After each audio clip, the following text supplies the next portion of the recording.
still chatting with author and dating expert Monique Kelley. Hey. Now, Monique, since we have you here, we wanted to help out some of our real fam and get a couple of their questions, their relationship questions answered. Are you down with that? I am down with that. All Help right. them out because we've got right here a viewer that's tuning in. What's your question and where are you from, Caller, are you there? Caller. Hi. Caller. Where you at? Oh, there you Hi. are. What's your name? I'm Ashley. I'm from Doylestown, Pennsylvania. Awesome. Okay, And what is Pennsylvania. your question for our expert, Monique? So I was in a serious relationship in the beginning of my 20s for a good 6 years. Then I became a mom shortly thereafter. And, just doing my mom thing. And she's 3 now. And the last year or so, I really have been making myself a priority in my own life. Very good. And So good. and recognizing how important self-care really is. Lost a little weight, and I definitely found a confidence in myself that I don't think I've seen or had in a very long time.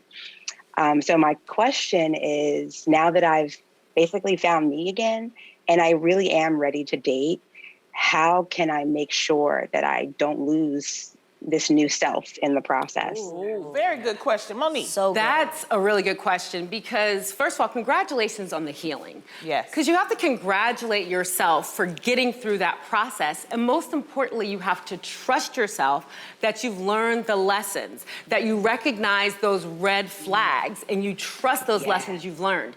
I always talk about your inner loving diva, and that's also what I call your intuition. And it tells you everything you need to know. When something ain't right, it alerts you. So when you meet someone and you see there's a red flag, no matter how fine he is, okay, you're gonna make sure that you keep it moving, you don't make excuses. But I also think it's important, Ashley, that you don't use healing as an excuse not to open yourself up for dating.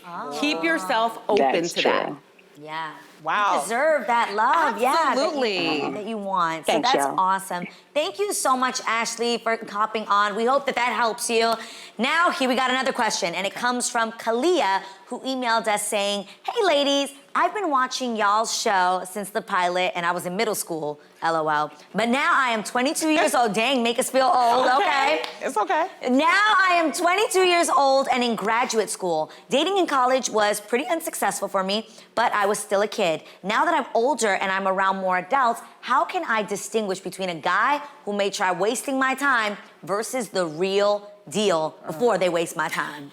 Because I am busy and don't have time to waste." Okay, Monique, what do you think? Okay, first of all, slow down. In college, that's what you're supposed to do. Date, make mistakes, figure it out. Yeah. But now that you're older, I think it's important that you don't assume just because a man is older that he's not gonna waste time. You can meet a 50-year-old fool who will waste your time, just like you can meet a 25-year-old fool who will waste your time.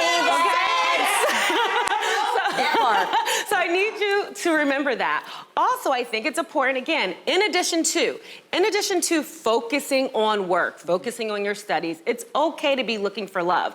I applaud her that she's putting it out there, that she wants to find love. So it is possible. And just remember, like I love to say, a fool is a fool is a fool, but we also have to change the narrative because there are more good men out there who are looking for good women than there are fools. So we need to remember that. So true. Yep. So true. Monique, you always give the best advice. The best. Thank you again for hanging out with us today. Make sure you pick up a copy of Monique's book, Reality in Chaos, out now.